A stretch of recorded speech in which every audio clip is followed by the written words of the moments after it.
but our bodies are aging and our brains are aging inside us. So we've got to try and find ways to keep the body and the brain as healthy as possible if we want to live longer lives.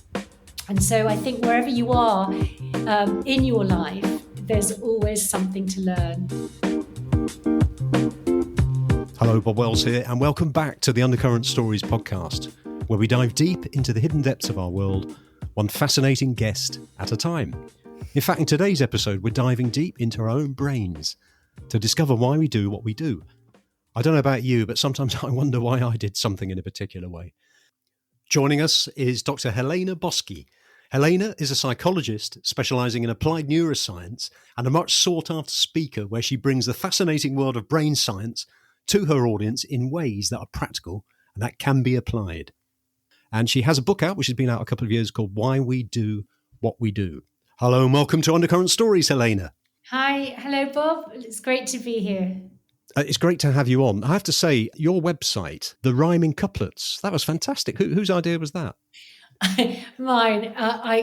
People had asked me for years to have a website, and I capitulated in the end and thought, well, I'll put one together. But I grew up reading Dr. Seuss, so I love rhyme and I write in rhyme. I've written poems for friends. I write a rhyme every Christmas and put it in our Christmas cards. So I thought, it would be great to write the website in rhyme. And there's something in the brain called the rhyme as reason effect, which is when we hear something that rhymes, we're more likely to remember it and believe it. And I don't know if you know the story, but O.J. Simpson's lawyer in court said, if the gloves don't fit, you must acquit. So, we tend to remember these things. So I thought, well, this is my chance to do something a bit different. Yeah, no, that's fantastic. I smiled when I read them. I didn't actually realise that they were rhyming couplets, and after I had to read a two or three, and I thought, hang on a minute, there's something going on here. Anyway, before we talk about our brains, Helena, and why we do what we do, could you just tell us a bit about yourself, your life's journey, and sort of what drew your interest into psychology? Well, I didn't set out to be a psychologist or a scientist. I started, my A-levels were in Latin, English and French. I started a degree in Latin and French, and I then switched to Latin and ancient history and archaeology. I had a great fascination with the ancient world. I still do. And then I needed to get a job and started the first thing I could find, which was in sales and marketing. And I moved into international relations, working in London, but traveling quite a bit. And increasingly, I was asked in my early career to present to groups of people about various topics, whether it was leadership or marketing or learning. People were introducing the idea of quality, cultures. And I realized when I was standing in front of people that I didn't actually understand how the information was getting into their heads or how they were processing it. And I found this an interesting concept. So I went back to university to think about how and learn about how adults learn and how best to teach them. But at the same time, as I was working, I was also seeing a lot of initiatives, people initiatives, like the performance appraisal system, we ask people to exceed expectations all the time. And I saw initiatives having a counterproductive effect on the way people were working. That also fascinated me. So I ended up moving more deeply into the world of psychology and then into the world of neuroscience to try and find answers as to why change wasn't very successful, why certain language wasn't sticking as well as it could, why people were getting burned out or increasingly stressed. And the world of science has always given so much to help us understand our responses to the world around us. So what I now do is I try and bring that science into the organizational context to help people understand this, but also to help them change and adjust how they're treating their people. Yeah, it's interesting how you got into the science part of it after, rather than before. Yes, and I think that's what's given me the ability to really apply the science. I know that a lot of people want to be neuroscientists and want to be applied neuroscientists, but I know This is something we might discuss a bit later, but I always say to people, work first. Find out what the problems are. Find out what the challenges are, especially if you're giving advice or you're helping people through any change. Find out, experience some of these challenges yourself so that you know exactly where to throw the science at. Just going straight in from academia and then thinking, this is what happens often. People work in HR or communications, and they haven't really understood what salespeople are going through, operations people, lawyers, finance people. So get as much experience and information as you can that gives you the context so that then any learning you can provide gets embedded straight away. And what inspired you to, I mentioned the book, I mean, I read the book or listened to the book, as we said earlier on, found it really good. It's part science. It talks about the brain. And what I like about the chapters is that, you do the science bit to start with, and then you have part 2, and then part 3 is actually applied. And I found that really interesting. But what inspired you to write that book, Helen? Well, I've had a lot of great supporters and cheerleaders along the way. I didn't ever set out to write a book. I just love being able to communicate neuroscientific concepts to people quickly and easily and practically. But people increasingly were coming up to me saying, this is really fascinating. And we need to remember that neuroscience is a relatively new science. It's only just, I think, in the last 20 years or so, we've been able to look inside the brain and see what the brain actually does. So people are really fascinated by this and understanding their own behavior, what makes them tick, what makes them respond or triggers them in a certain way. So people were coming up to me saying, is there a book I can read? Is there a book I can read? And every talk I give is an amalgamation of a lot of different articles, books, research papers that I then go through and then extract some of the key principles and ideas and then find ways to communicate them in a fun and creative way. But there wasn't one book. And I've kept saying to people, don't worry, I'll pull something together for you. I'll put a book together. I'll write a book. And I kept saying this. And then somebody who is a great friend of mine as well, Suzanne Ellis, she said to me, write the book and we'll support you. She was working for a communications agency at the time. Wiley then saw the book and wanted to have it on their list. So the second edition came out just as COVID was erupting in 2020. I was trying to hold the book back because there was so much I wanted to say. And of course, 5 years on, I think there's probably another book to be written. But I think it's so important to find a resource that people can pick up, digest easily, and then find what they can do about some of this stuff. How can I make a difference to my life straight away? And I think that the work that you do is very much geared towards the corporate world and talks and stuff. But I found that, well, you could probably answer this. How suitable would you say the book is for those who aren't in work, i.e. retired people or people who are students? Well, it's really interesting you say that because I've also, people have picked up my book. So say, for example, a parent, a business person, a professional has taken the book home. I've sometimes had emails from their children saying, I've just read your book and I love it. I was talking to a bunch of content creators about a year ago. They find this sort of work really fascinating. And a year ago as well, I was asked to do a series of talks on a cruise line for retired people, mainly retired people, not just, but there was a lot of retired people on the boat.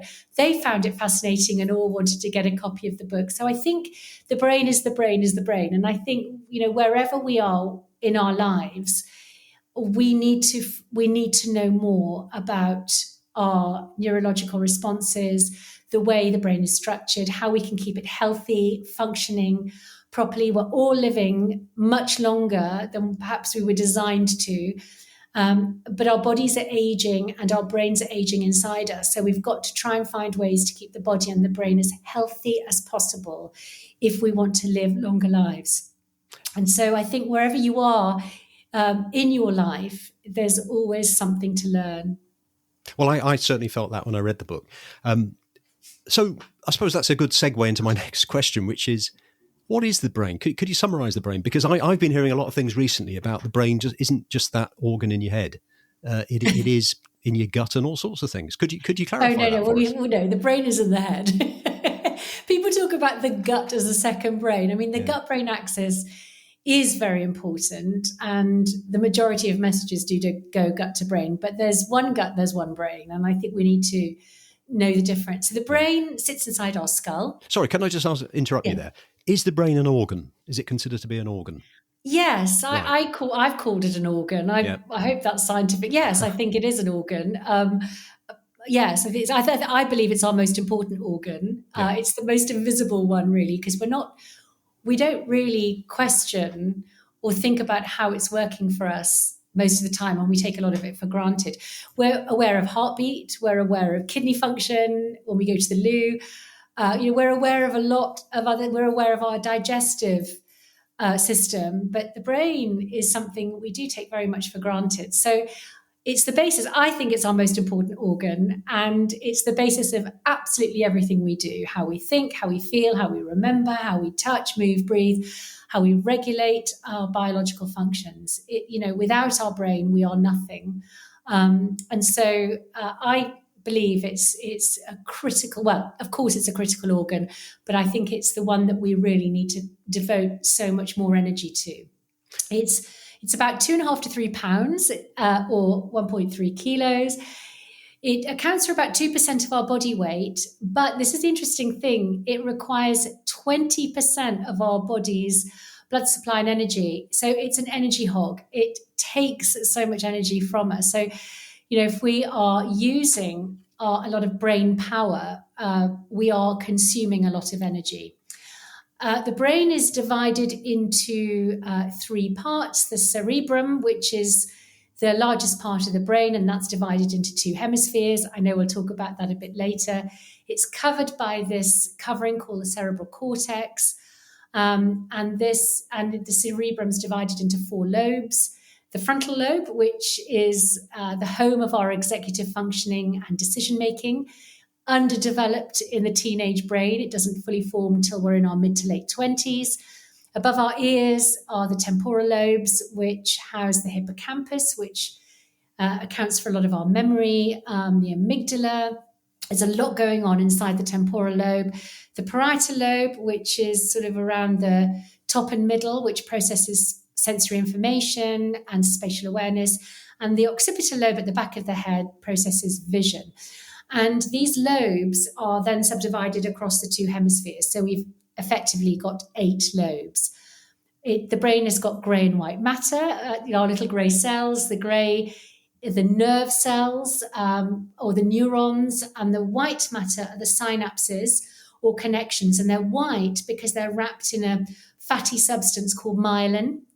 And myelin helps the transmission of signals in the brain. When the myelin is affected, this is where multiple sclerosis starts to occur. But the myelin is very important. We need to eat omega-3 to keep the myelin healthy. And the brain and the spinal cord together make up our central nervous system.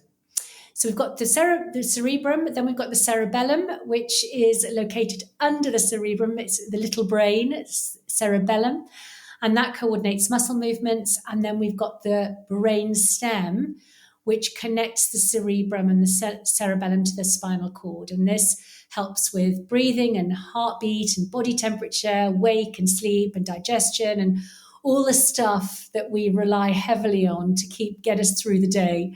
And also help us sleep as well. We hear a lot about the left and the right-hand side of the brain. I think I've got it right. The right-hand side is the creative element part of it, and the left-hand side is sort of more logic. Could you just sort of elaborate on that, please? Yeah, so the cerebrum is divided into 2 halves. So we have a brain of 2 halves, and these halves are known as hemispheres, and our mental functions are distributed across these, and this is called lateralization. Connecting the 2 hemispheres is a network of fibers called the corpus callosum, and this enables messages to travel from one side to the other. And many, many years ago, when people were suffering from epilepsy and electricity was moving, so bad electricity was moving across the hemispheres, they used to cut the corpus callosum. I don't think they do that anymore, but it was known as split brain, and that is awful for the brain because the brain can't communicate with itself anymore. Each hemisphere controls the opposite side of the body. So if you have a stroke or a problem in your left side, for example, the right part of your body will be affected. The left hemisphere is responsible for speech and maths and language and logic or sequential thought. And the right hemisphere is more involved with creativity, spatial awareness, holistic thought, artistic ability, and music. And so the two hemispheres are designed to work together and transmit signals from one to the other across the corpus callosum. While you were talking about that, I was actually thinking that, we have this perception that some people, like artists or musicians, obviously have a really, one part of their brain is probably stronger than the other. And then you take somebody like Leonardo da Vinci, who was extremely scientific and extremely artistic.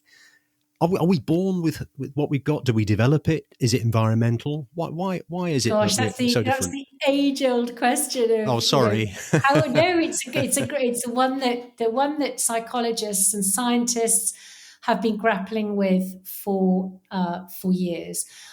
Is it nurture? Is it nature? There are scientists out there who think that we nurture our brain into the brain that we end up with. And there are some scientists that believe that we're very genetically predisposed. And I think the answer is somewhere between the two. Genetics play a very strong role in how we end up, but environment plays a critical role in how our brain develops, particularly during our early years. So our early childhood, we do a lot of learning. We create a lot of synapses or connections. And then during our teenage years, we have to prune back these synapses and create and lay down a superhighway system, which will then take us into adult life. So the teenage years become critically important for brain development. Because the frontal lobe isn't fully formed yet, teenagers are having to make some quite difficult decisions about which synapses to keep, which synapses to lose. Emotional responses and risk-taking go up, but good decision-making is not one of their strong points. So sometimes this is where they'll push against the boundaries that are being set by parents. Parental support and guidance is really important during these years. But as we go through our life, the brain remains plastic and malleable, and the brain will continue to grow and develop based on what we throw at it.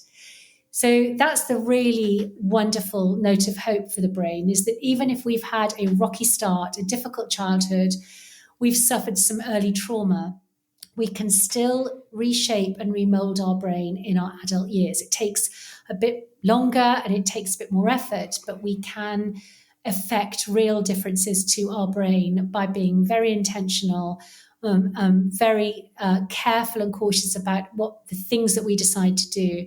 We have to make some very important decisions about how we live our lives, but we can change the shape and the function of our brain. That's very interesting, because one of the questions I wanted to ask was if we can improve our brain. And what I mean by that is in terms of, can we improve IQ, our quickness, the way that we absorb data, eloquence in our speech, and memory recall? Can we improve all of those, including We can IQ? improve all of those. Can we? We can improve all of those. We just have to do the things that help the brain do those things better. We are creatures of habit. We are very lazy. It's easier not to do something different or new.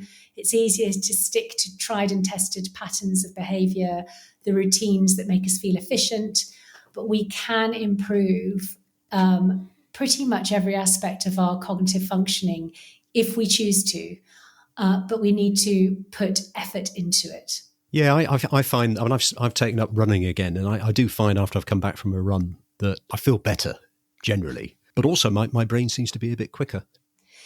Well, running is one of the things that produces something called brain-derived neurotrophic factor, which means that the brain starts to grow. And when they put rats on a treadmill and then measured the area of the brain that stores memories, the hippocampus, which is one of the only regions in the brain where you can actually grow new neurons. The hippocampus of the rat that's been running for a month has grown. Stress will reduce the hippocampus. So prolonged stress puts us at more risk of dementia and cognitive degenerative decline. But exercise and running helps to oxygenate the brain, grow the brain. It gives us more clarity. And if you think about going back to the hemispheres, if you imagine that your body, when you're running, is moving diagonally against itself, then both hemispheres are quite active because you've got the left and the right controlling each side of the body. If you're moving the body against itself, then both hemispheres are working. So you're keeping the brain very active as well. But physical exercise is critical for our brain health. The brain needs the body to move and move a lot more than we think. We're not designed to sit at a computer all day with a 16-walk commute to our fridge. We are designed to move and walk and run and you keep mobile. And we need to do that if we want to maintain brain health. Yeah. And I think the other thing that, I've sort of found this just by my own experience is that laughter can really make you feel good. Is that endorphins that are going? Yes, laughter releases endorphins. Laughter also increases oxygenation. Blood circulation is improved. Your breathing is improved because you're moving your diaphragm. It also burns calories. I always say this to people, it's a no-brainer really. You burn 6 calories every time you have a good belly laugh. So it is really good for you, laughter. And it just sets you up in the right way. And I always say to people, if you don't feel like laughing, fake it till you make it. Because it's very contagious. Watch something online that makes you laugh. Talk to a friend who makes you laugh. Find opportunities to laugh. As we get older, we laugh less and less, which is very sad. And I always try and find ways to find laughter in as much as possible because it's so important for us. Yeah, I can remember times when I, particularly at school, where you would be laughing at a situation and the teacher would tell you, stop laughing, stop chatting or whatever. And you would be in tears and you felt great. Yeah, I know. I was always in trouble at school. Yeah. And once you start, you can't stop. No. So I think it's important. And very contagious. I think I know the answer to this, but how important is social contact, particularly as you get older and out of the work environment? Well, really interestingly, there's been a longitudinal study I think it's been conducted in the US, called the Religious Orders Study. And it's been going on now for, I think, over 20 years, possibly longer. And they found that social support is one of the best protective factors against cognitive decline. So our social support, the friends we choose to put around us, the people we choose to talk to, the energy we get and give to other people, really important for our brain health. We sometimes waste a lot of energy on the wrong people. And I think these are really, we have to be quite ruthless about the decisions we make, about the people we keep in our lives, because those people will affect how we feel, how we behave about ourselves, and also they'll affect our long-term health. So we need to be very clear about who is around us and be well surrounded. Make sure that the people in your world give you joy and you can give joy back to them. Yeah, not always easy, is it, for people? No, not always easy at all. We don't choose the people we work with either. So if we're finding that our energy is being depleted at work, we need to then find ways to compensate at home. Yes. Just a quick question on the evolution of the human brain and the introduction of over the last sort of 10 or 15 years with digital technology, with everything. Most parts of our body have evolved over time. You look at our eyes and our teeth, What about the brain? Is there any evidence that our brains are evolving? I think what we're seeing is the frontal lobe is getting bigger. So our decision making um, capability, all of the stuff that we call our executive functioning, rational thought, decision making, logic, judgment, personality, emotional regulation, they all sit in the frontal lobe. That is, we're seeing as the human brain has evolved, that's got bigger and bigger. But we also need to remember that evolution doesn't always mean for the best. Evolution is just adaptation to our environment. So we could find that the brain will evolve because of the world of technology and digitalization. The brain may evolve to get worse, to get lazier. And if we don't use it, we'll lose it. If you think about how reliant we are on things like GPS, sat nav, our brain evolved our sense of direction and spatial navigation, and that's taken thousands of years to develop. We're wrecking that by relying solely on sat nav now. So the neural pathways that we would have used to help us go from one place to another are starting to fade away. Equally, I don't know if you remember this, Bob, but I used to remember so many phone numbers. And we don't. I'm a bit young for that. No, I'm joking. Yes. I mean, Yeah. we don't remember phone numbers anymore. No, This is just leading to your own something number. called Yeah. digital amnesia. Yeah. I was talking to a primary school teacher who I was asking her for ideas on a talk I was asked to give for International Women's Day. First thing she did, rather than have a chat with me about, possible topics and thoughts, first thing she did was go straight to ChatGPT. And I thought this is a wasted opportunity because ChatGPT makes us feel more efficient, but it throws up the same old, same old. There's no real originality there. Originality comes from making unusual connections between ideas or finding that an idea has been sparked by something you've read or a conversation you've had. But if we are so reliant on the technology around us, we will lose the ability to think originally. We will lose the ability to think imaginatively. We will become lazier. We won't be able to find our way home again. No. These are the things we have to really watch out for. So evolution doesn't mean in the right direction. Evolution just means an adaptation to our environment. We have to be very careful in the world of technology that we're not wrecking the many years of evolution that have got us to where we are today. I know exactly what you mean. We're now subcontracting out a lot of the stuff that we would have remembered. I don't know what the answer is because you're quite right. I mean, we will lose the ability to do certain things if we're so reliant upon digital technology. Yeah, and I think that's the other thing that's really pernicious in our world is, of course, social media, especially among young children. I've always had a problem with it. For the last 10 years or so, I have been saying to parents, do not let your children have a device at a young age. It's fallen many times on deaf ears. We've got now social psychologists like Jonathan Haidt coming along, trying to get governments to ban social media in schools below the age of 14.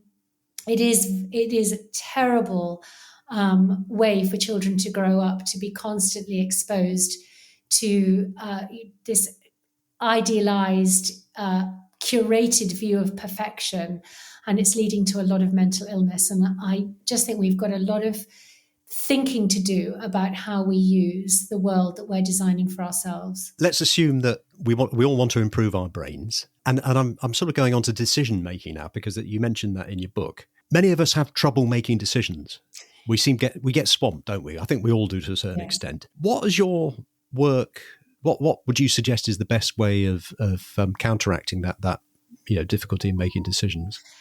Well, we don't make great decisions.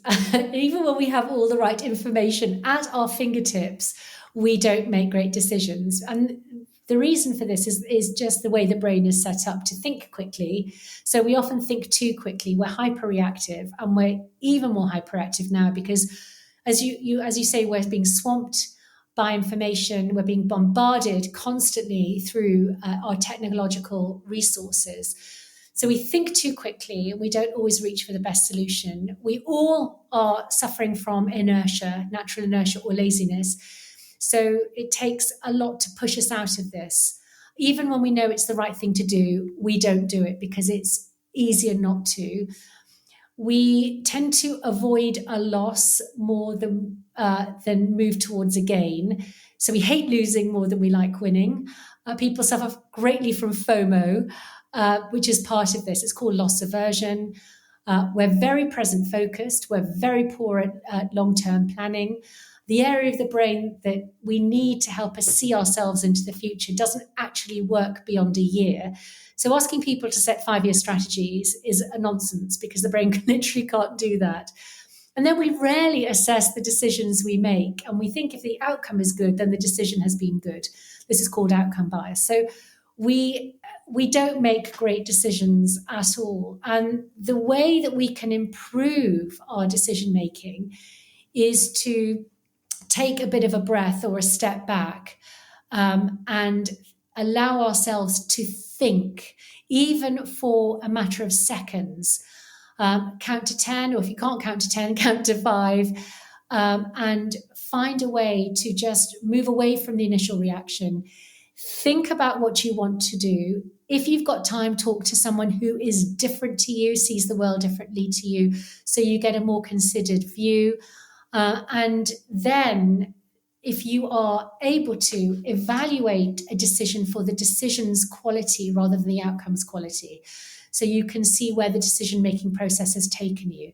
We are living in a time-poor world. No one has time for this anymore. So we rely heavily on heuristics or cognitive shortcuts that we use to cut through any noise or data or information. And of course, these heuristics lead us to becoming very biased. And the biases are with us all the time in ways that we don't even realize. And we're all biased. We'll always be biased. It's part of our cognitive makeup, part of our psychological immune system. We need our biases in a way to cut through the noise that we're facing, but we've also got to be very aware of where we may be making very biased decisions. So the best thing we can do is bring people into our world who see the world utterly differently to us.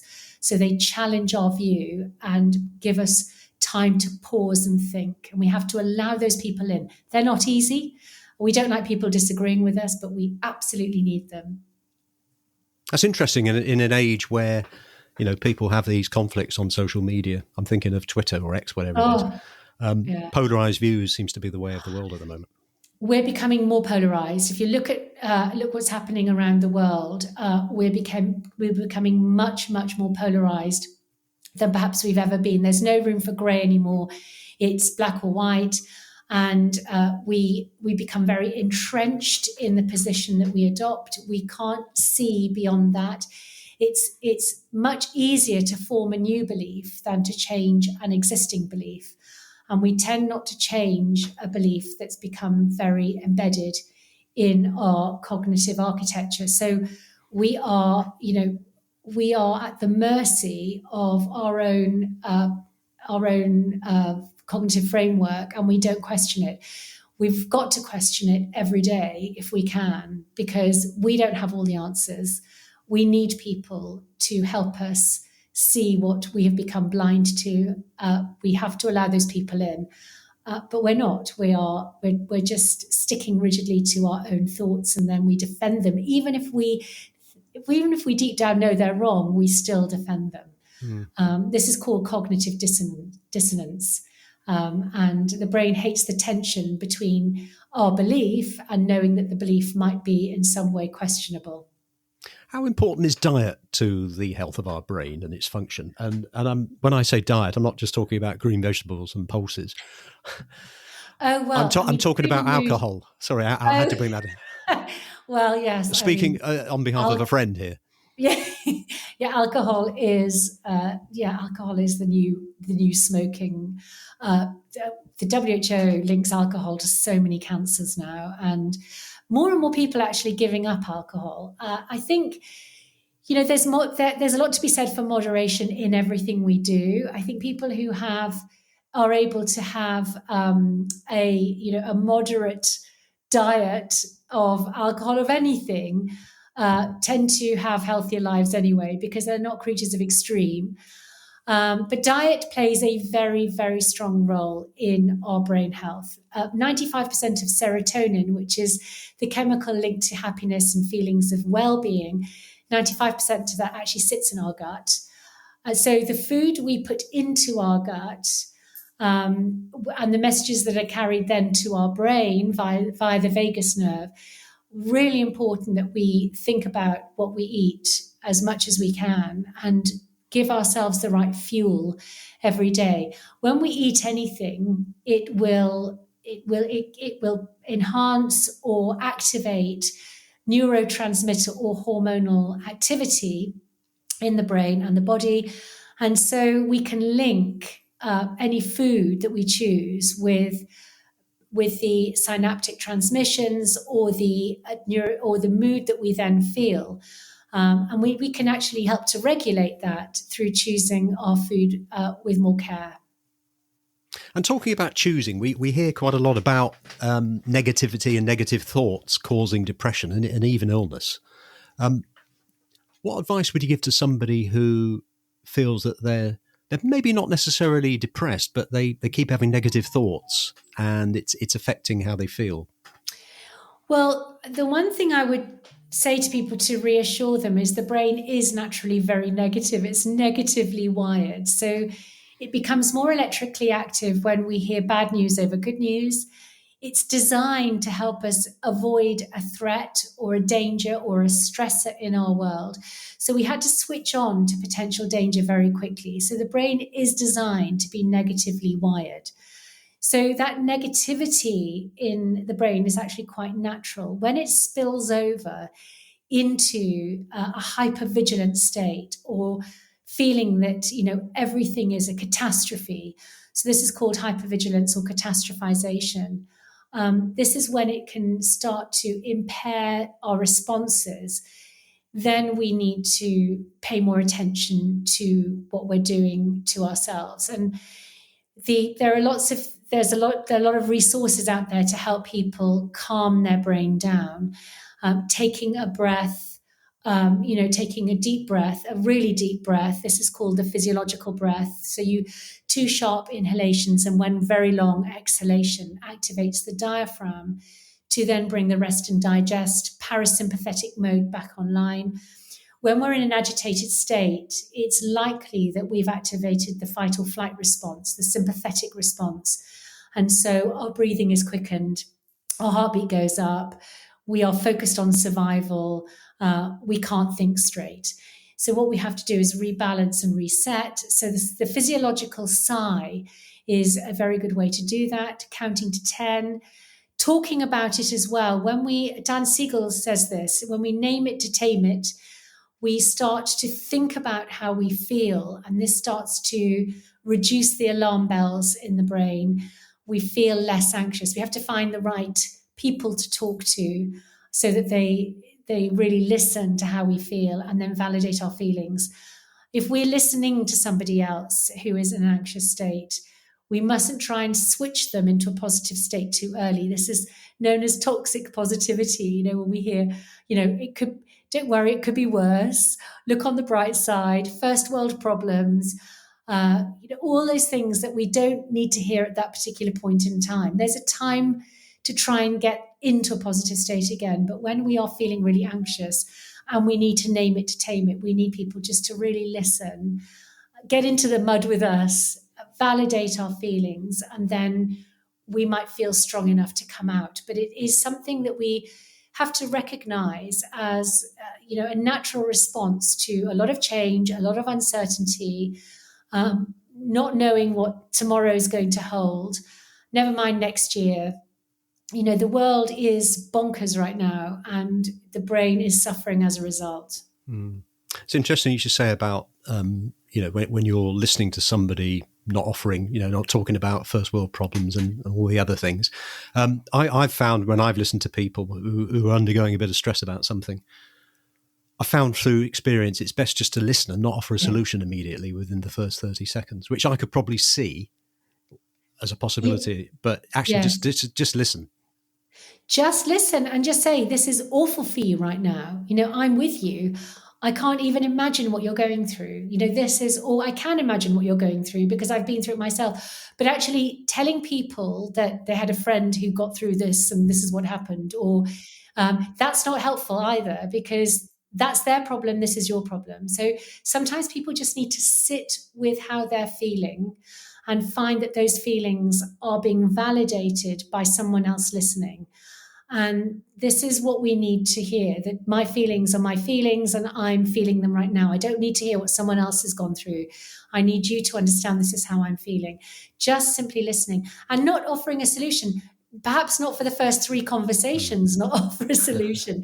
Just be a pair of ears and and be there with that person. And then when they're ready, you get them out of the mud and you help them through. But sometimes people just need to be able to talk through how they're feeling.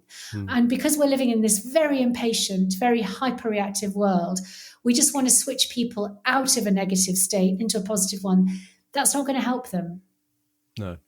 No, it's a huge subject and really interesting. And I wanted just to talk about Checkered Leopard, your company, and the sort of work you do with some of your clients.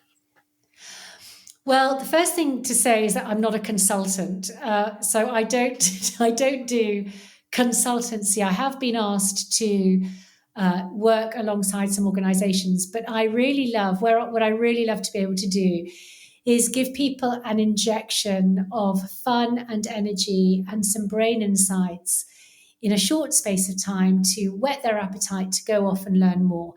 That's probably the role I can play in the world, and it's a thing I love to be able to do. So Checkered Leopard, it's really me and some lovely colleagues who work alongside me every now and then, one of whom is my husband, who's a great finance trainer and a great business mind. And what I do is increasingly is I give conference talks and get people just to have fun with neuroscience, experience how the brain plays tricks, how the brain is susceptible to illusions, how the brain thinks and decides badly, how lazy we are, and then give people some practical hacks to get the best use out of their brain in this crazy mixed up world that we're in. So that's really the work I do. And I wrap science around pretty much anything if I can. So if someone's struggling with a certain challenge or a problem, I will then put together a session, especially for them, and find the science that's most relevant to them. And I just love leaving them wanting more. And, if they are then wanting to go off and be more curious about the brain, then my work is done. When you wrote the book, is there anything that you sort of discovered with your research that you think, that's really surprising, I'm going to change the way I do things? During the book, especially the second edition, learning more about lifestyle, the sleep, particularly learning about fasting and how we can help to clean our systems more through intermittent fasting, the role of exercise, looking at addiction, all of the things that we're grappling with today, they were really fascinating for me as well. The other thing I learned probably after the book is our memory is actually strengthened when we almost forget something. And is it? I love this because when we almost forget something, but we find it somewhere in the brain. So we find it, we think, great, I remembered it. That is actually a really good memory strengthening exercise where we're saying to us, this piece of information is important. Hold on to it now. So we're less likely to forget something that we've almost forgot. So that is something else. But researching the brain, and the book, I learned so much about how we don't see things as they really are, how our reality is based on predictions, based on the brain's best guess of what it thinks is coming. There was so much that I learned myself as I was putting the book together. And I have to say a huge thank you to all the great scientists and authors and researchers out there that gave me the ability to put my book together. So we talk about our brains when we're awake? What about when we're asleep? I mean, I had a weird dream this morning. I think it was this morning. What's going on with the brain and dreams? Well, do you know, the brain is actually more active when we're asleep than when we're awake. So we have to get out of the brain's way to allow the brain to get to leap into, to burst into life and do all the things it has to do. So the brain, when we go to sleep, we enter 4 stages of non-REM, rapid eye movement. So the first 4 stages of sleep, stages 1 to 4, we go from light sleep into deep sleep. And the brain waves change as we're moving from a light sleep to deep sleep.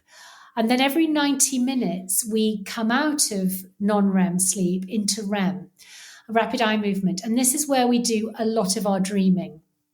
And during REM sleep, our brain is super active. It's processing a lot of the stuff, particularly emotional stuff that's happened to us during the day. Deep sleep in non-REM is very good for our physiological repair, but REM sleep is very important for our psychological repair. And as we go through a 7 to 9 hour sleep cycle, that REM sleep period that we have lengthens. This is why we need to have between 7 and 9 hours of sleep a night, because we absolutely need that REM sleep. The other thing that happens is that the brain cells shrink during sleep to allow the brain to clean itself of all the metabolic waste and the toxins that have built up during the day. Because remember, the brain is an energy hog and it builds up metabolic waste. So the brain cells shrink, and then the brain is cleaned through the lymphatic system. It's like the lymphatic system, but the glial cells, which are the gardeners in the brain. So we have around 86 billion neurons, and we have about 86 billion glial cells, which are the unsung heroes in the brain.